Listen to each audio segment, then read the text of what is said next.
Hey, you're listening to Marketing Out Loud, a daily podcast where I share advice, stories, and insights to help you build a thriving consulting or professional services practice. To subscribe to the show, head over to marketingoutloud.fm. I had someone ask me the other day, how do you come up with interesting things to talk about on Marketing Out Loud every single day? And I laughed, to be honest, because I said, I'm not sure it's interesting every day, but I appreciated the sentiment. And it got me thinking, how do I come up with things to talk about every single day? I have to say, it's been easier than I thought it would be. When I initially thought of the idea of a daily podcast, it was a lot more daunting than it actually has been. I thought it would be harder than it is. And when I tell people I have a daily podcast, their initial reaction is, oh, how in the world do you pull that off? That sounds crazy. It's not that crazy. And let me tell you why. I think there's a couple of secrets to pulling this off. Not that you need to start a daily podcast.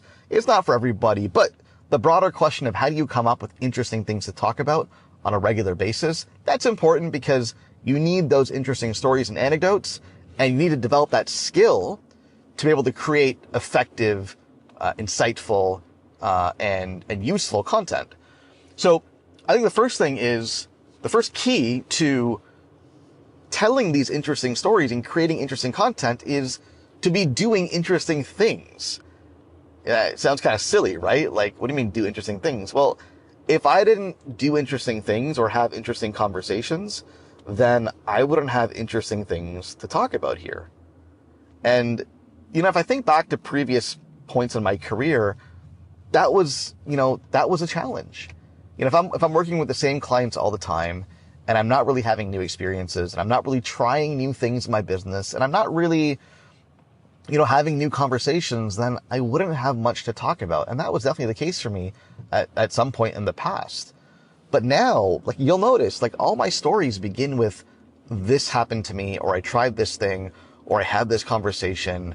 It's all real lived experiences. I'm not making stuff up, and I'm not looking for things to talk about. It's stuff that's actually happening to me on a regular basis, and I'm just commenting on that and sharing my observations. So the easy fix is, if you're not sure what to talk about, do more interesting things.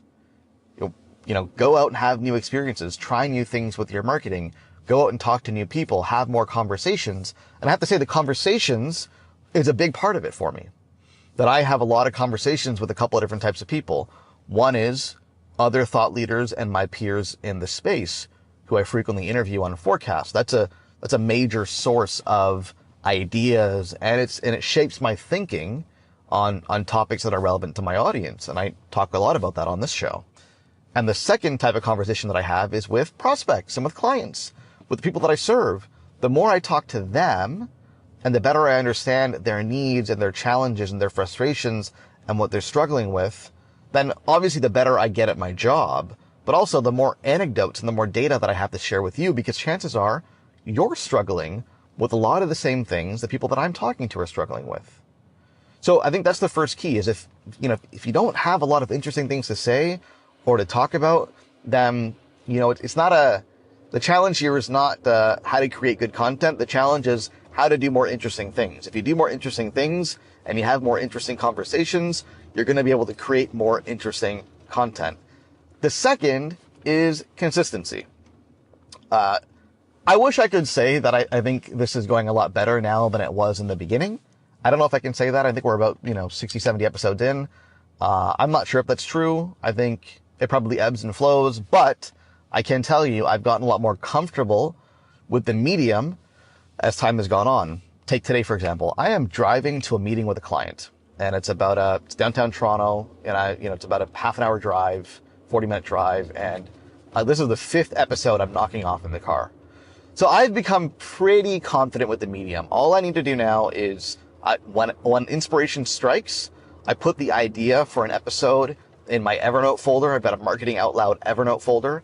I put the idea there, and if I got a couple of bullet points or some points I can jot down about what I want to talk about, I put them down right then and there.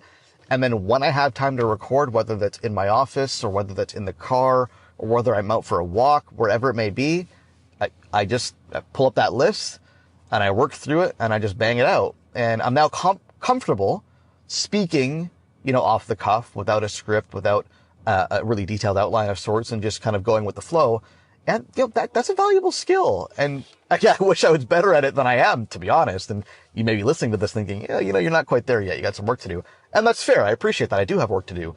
But that's a valuable skill, to be able to speak off the cuff like this, with just an idea in mind, but no clear agenda or no clear outline.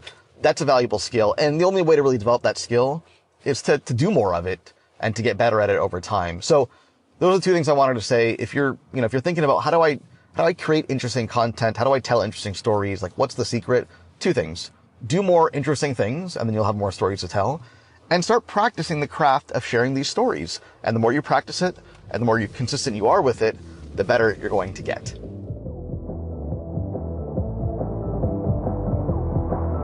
Hey, thanks for listening. Do me a favor, if you like what you hear, go on iTunes and leave us a rating and a review, because it helps more people discover the show. Thanks so much.